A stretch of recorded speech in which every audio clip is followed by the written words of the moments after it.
Hello, my name is Andrew Wright, and this is the last week of this class, and I just want to talk about George Marsden, the outrageous idea for of Christian scholarship. This was a very interesting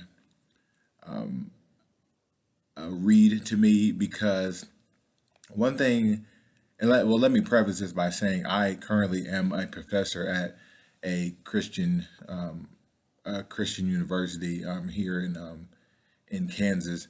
And one of the things that drew me here to teach, because this is the place that I got my bachelor's as well, is that they don't flood you with religious talk. That's one thing that I feel a lot of schools do, is that the goal should be to educate the students so that when they leave you, they can go on with their academic career.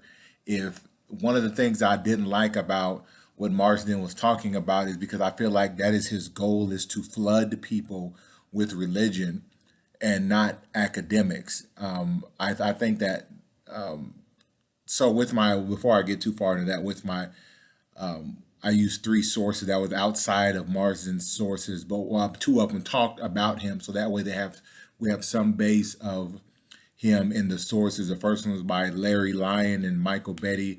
It was, give me one second. It's called Faculty Attitudes on Christian, on Integrating and Learning Christian Faith. That one talks about how the staff as a whole feel about religion and how it's applied to students, which is important for this particular topic.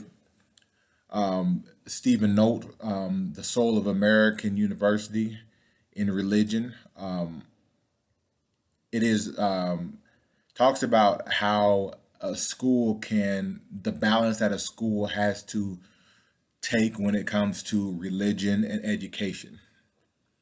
And the last the last one was called Jonathan Edwards and the Study of His 18th Century World. It basically it talked about how religion has changed over time, how religion at one point, how it was viewed by the people and how it's viewed now. One of the thing that is important, and I want to say this before I get too far down there, is it was an interesting read, but one of the things that these sources all have in common is about how you apply religion in academic setting.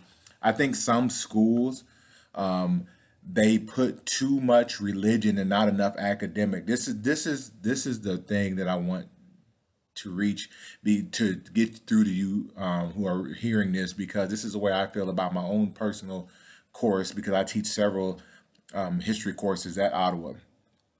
The goal is not to save people's souls. The goal is not to flood them with religion.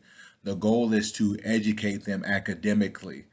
And that is the goal. It should be the goal of any school. It doesn't matter if you're a Christian school, a Protestant school, a Methodist school, a Catholic, university, anyone, it doesn't matter. If you're at the undergraduate level, the university or college level, your goal should be to educate the students, not flood them with religion. That's why we have church. And that's why we have church services to do that. I think sometimes when you go to and some of these other schools, that's what you find is that academics is sprinkled in with religion, and it should be the exact opposite. It should be an academic setting, and then if you want to sprinkle in some religion, some how that relates and correlates to religion, then that's fine. I think that's a careful balance, because I think some people feel that the world is like, oh, well, we don't want to hear about religion in school, and that's absolutely not true. Absolutely not true. But if I'm teaching a math course and I should be giving students the idea of math and mathematics, I shouldn't be sprinkling in, you know, what happened in the Bible. Same way with when I'm teaching a United States history course. Yes, I can talk about when the time is appropriate, how religion has factored in, but it shouldn't be the basis of my course. And that's why I think you have to remember, if you're an undergraduate course or even a graduate level course, the goal should not be religion. The goal should be education. And you can give some religious undertone and give some religious background in your work. And that's where I feel for Martin. It was a good read, but I feel like he feels like the world is against him, and the world is against religion and education. And I don't believe that. I think the world, but you have to prepare your students. Me knowing about the Bible doesn't prepare me to go to a public university to be a professor like I wanted. And I think we have to think about that when we're at some of these religious institutions trying to educate students. But I look forward to hearing from you and seeing what you all think about this week.